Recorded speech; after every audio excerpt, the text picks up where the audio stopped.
David Levin here, Raising Your Game Today. This is Tuesday, so we're talking about life on the court. Friday is life off the court or field or wherever it is you compete and enjoy your sport. And first, I just want to say, welcome back. I've posted a couple pieces in the last couple of months, but not as part of the official podcast, not in the same format, and nothing for the Friday episodes.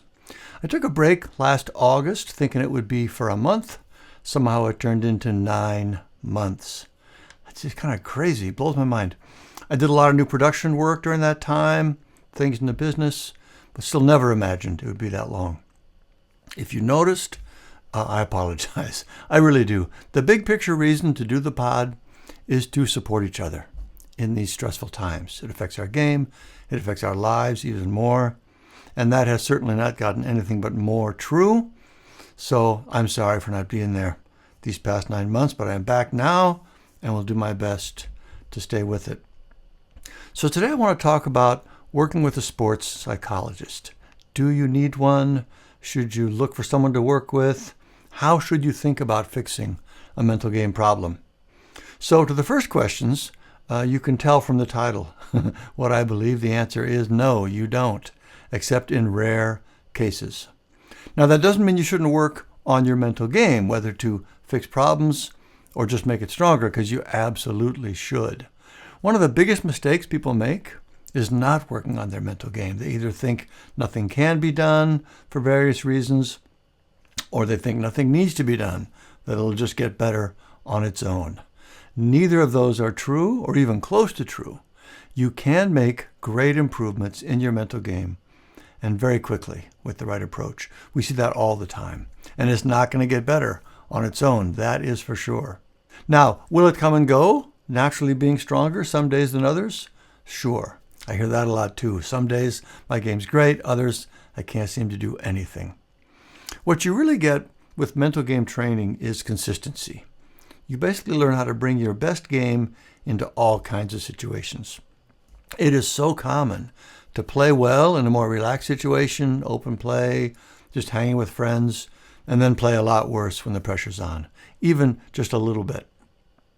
I've picked up pickleball in this time I've been away, been playing for the past few months. I really love it. And even with our little group, when we started a ladder league, just a low-level competition versus the more relaxed open play, I heard so many people say, gosh, I'm so nervous. I can't believe how much worse I'm playing. I just spoke with another pickleballer, if that's the right way to say it, pickleball player. She's more advanced. She's a certified coach, probably a 4+ ranking, which is pretty high, a lot higher than mine. And she said basically the same thing. In open play, I'm a 4+, but in tournament, with similar ranked players, they wipe the floor with me. It's the same problem. And of course, the reason they're playing worse is because the pressure is pulling them into their head, right? Getting stuck in your head is the number one killer of athletic performance. When you learn how to keep that from happening, now you can play the same way, at the same level, even in higher pressure situations. You get way more consistent, which of course is also way more fun, because it's super frustrating to know you can play better, but to have your nerves mess up your game. So anyway, yes, you should definitely work on your mental game, but no, you almost certainly do not need a sports psychologist. So why do I say that? Now, first, I want to be super clear. I'm not opposed to sports psychologists. They can be super helpful. They can be an important part of improving your mental game. It's just that, from my perspective, for the vast majority of players, it's a lot more than you need. It's more expensive. It's more involved and time-consuming. It takes longer before you notice a difference. It also ends up with you being sort of dependent on them. And it's an ongoing expense and time commitment. Here's the thing. The main mental game problem for most athletes at all levels is what we just said. You get stuck in your head. You can't get back out. I just today started working with a new private coaching client, 13-year-old tennis player. I asked him, what do you think is the main thing you want to improve? And he said exactly that. I make a bad shot. I get stuck in my head. I can't get back out. I'll have a couple of bad points in games. So that's the number one problem virtually everyone has. And when you go after that problem with a mechanics-based approach like we do in our Raising Your Game Sports Academy training, it fixes that problem. and does it surprisingly quickly and effectively. Like typically you'll notice a big difference in just a couple of weeks. And not only that, but most of the other mental game problems we think about, lack of confidence, resilience, staying focused and positive, they all grow from the same core issue of getting stuck in our head. So not only does the training fix the one biggest problem, it also fixes pretty much everything else. So clearly, from what we've seen in our work, that is the best way to go, at least for the first step and for virtually every athlete. The only time I recommend working with a sports psychologist is when the mechanics-based approach isn't enough.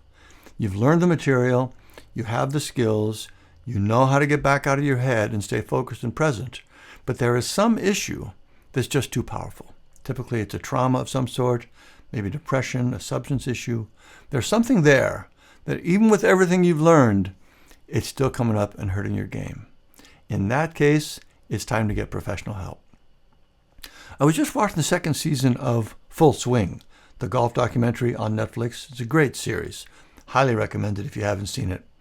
But there's an episode that's all about this. There are two players, top-tier pro golfers, famous, all the talent in the world. But they are struggling, and at a pretty profound level. I mean, so much so that it could truly end their career. They're seriously considering that they can't keep going. They need to just quit. It's crazy, really, to think about. So it turns out that both players had some trauma in their past that was just having a powerful negative effect on them. But they worked with someone. We actually just saw one of them working with someone. The other decided to do it later in the show.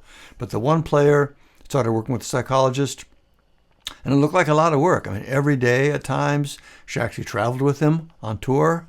Imagine the cost of that. But it worked in a big way. It changed everything for him. It was a beautiful story, really.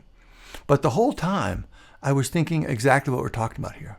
In a case like that, yes, absolutely, work with a mental health professional. That is exactly the way to go. But for everyone else, you don't need that level of work. Just learn to get out of your head, and that will likely get you everything you need.